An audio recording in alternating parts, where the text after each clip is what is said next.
setiap kita dalam kehidupan sehari-hari senantiasa terlibat di dalam kegiatan yang disebut dengan berkomunikasi.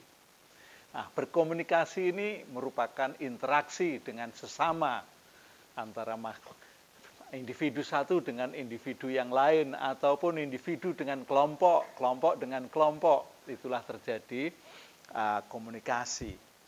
Nah, di dalam berkomunikasi sebetulnya ada kegiatan yang disebut dengan menegur dan ditegur. Orang yang menegur itu biasanya mengetahui akan hal-hal yang kurang dari orang yang ditegur. Kekurangan itu bisa dalam bentuk komunikasi, dalam hal berbicara, bisa dalam hal berperilaku, tindakan, bisa juga karena hasil pekerjaan yang dinilai kurang. Nah, apa sih sebetulnya kegiatan menegur itu? Kegiatan menegur dalam Kamus Besar Bahasa Indonesia dapat diartikan mengajak bercakap-cakap atau saling menyapa.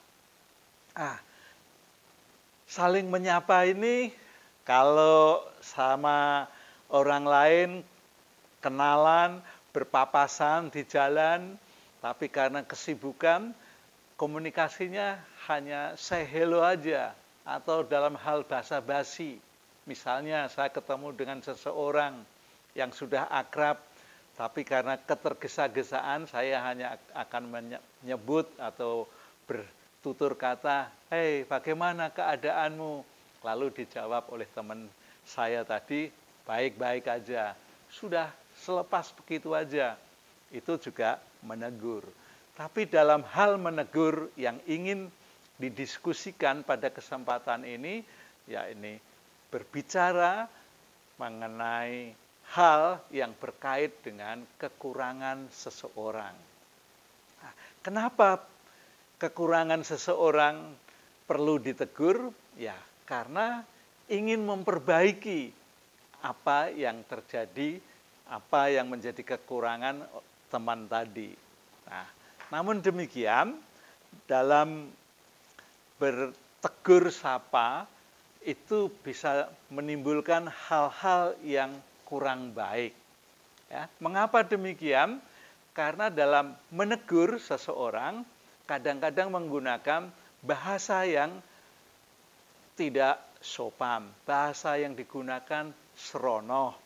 Lalu bisa juga menegur di depan orang banyak. Nah, hal yang demikian tentu bisa menjadikan seseorang sakit hati karena kata-kata yang kasar, karena menegur di depan orang banyak.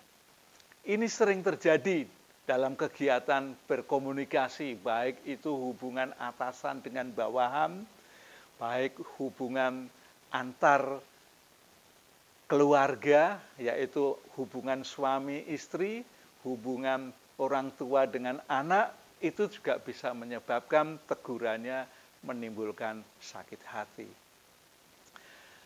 Dalam sebuah kantor misalnya, ya, seorang pimpinan mengajak stafnya untuk meeting. Lalu meeting itu dihadiri oleh beberapa staf, mungkin 10-15 orang. Tetapi dalam meeting itu sudah berlangsung 15 menit lebih. Ya, hal-hal yang diperbincangkan sudah cukup banyak sekalipun belum ada keputusan finalnya. Tiba-tiba ada seseorang yang datang terlambat, dia datang tergopoh-gopoh, dia juga datang dengan sopan mengetuk pintu yang di ruang meeting itu, tetapi sang pimpinan berkata, "Stop, jangan masuk, keluar." Nah, kata-kata demikian itu tentu membuat banyak orang terperanjat. Ada apa ini? Karena sesungguhnya tadi teman-teman yang meeting tadi konsentrasi kepada pimpinan yang berbicara, tetapi setelah melongok ke arah yang dituju pimpinan tadi, seorang terperanjat semua, kaget. Tentu orang yang tegur menjadi sangat malu.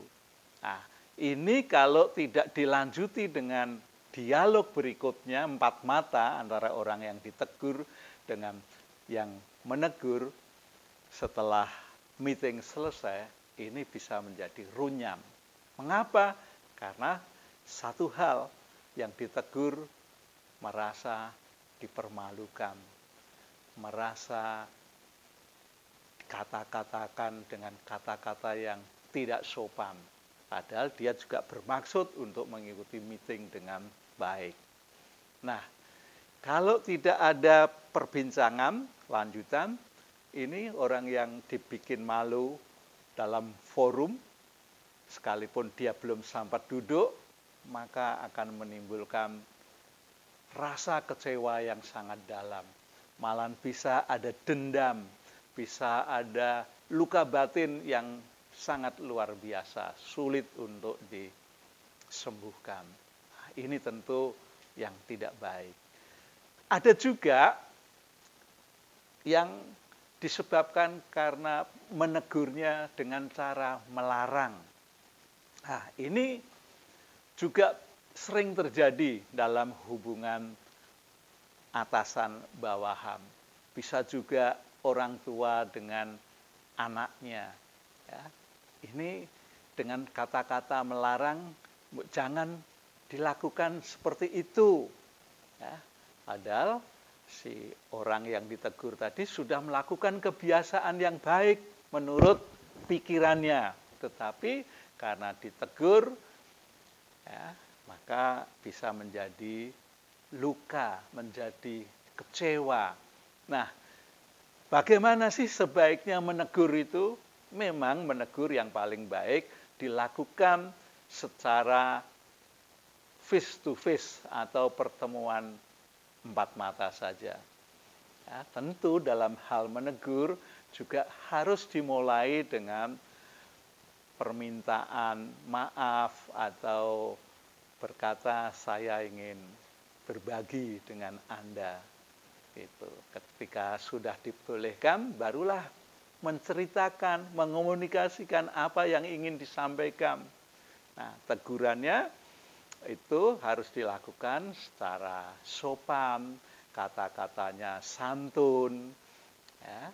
Setelah diberitahu, ya, sang penegur juga harus melakukan permintaan maaf bila mana apa yang ditegur, apa yang disampaikan itu menyakitkan hati atau melukai atau kurang baik cara menyampaikannya. Nah, kalau direspon secara positif oleh orang yang ditegur, ya, dia mau mengakui, ya, bahwa apa tegurannya tentang diri yang ditegur itu diterima dengan baik, dan orang yang ditegur juga mau meminta maaf dan berterima kasih atas teguran itu, maka berpeluang bahwa apa yang dilakukan tadi akan lebih mudah cair, akan lebih mudah untuk diperbaiki. Nah, cara yang demikian itu nantinya akan dapat memulihkan bahwa teguran yang dilakukan secara tulus, teguran yang dilakukan dengan keikhlasan, maka akan membuat orang yang ditegur itu bisa memperbaiki akan perbuatannya atau tentang pekerjaannya yang kurang baik atau kata-kata yang disampaikan selalu tidak baik menjadi baik di kemudian hari. Jadi sekali lagi, tegur-menegur yang dilakukan oleh dua orang itu bisa berdampak pada dua hal.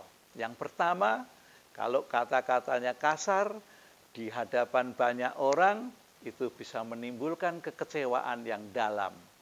Dan kekecewaan yang dalam ini biasanya juga kalau tidak ditindaklanjuti pada perbincangan berikutnya, juga akan susah untuk menyatakan permintaan maaf. Mengapa permintaan maaf itu sangat susah dilakukan? Karena satu, kekecewaannya sangat mendalam. Kedua, karena ya arogansi dari orang yang ditegur tadi. Dan yang lain mungkin karena ya mempertahankan diri bahwa apa yang dilakukan bukan hal yang salah. Itu yang terkait dengan kecewaan. Lalu yang kedua, dampak kedua itu bisa menjadikan perubahan yang lebih baik dari sebelumnya.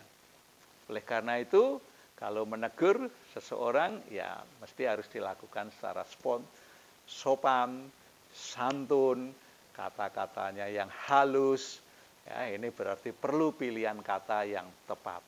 Itu saja yang dapat kita diskusikan pada saat ini tentang berkomunikasi untuk menegur dan ditegur supaya tidak terjadi kekecewaan yang mendalam sehingga menimbulkan dendam yang luar biasa.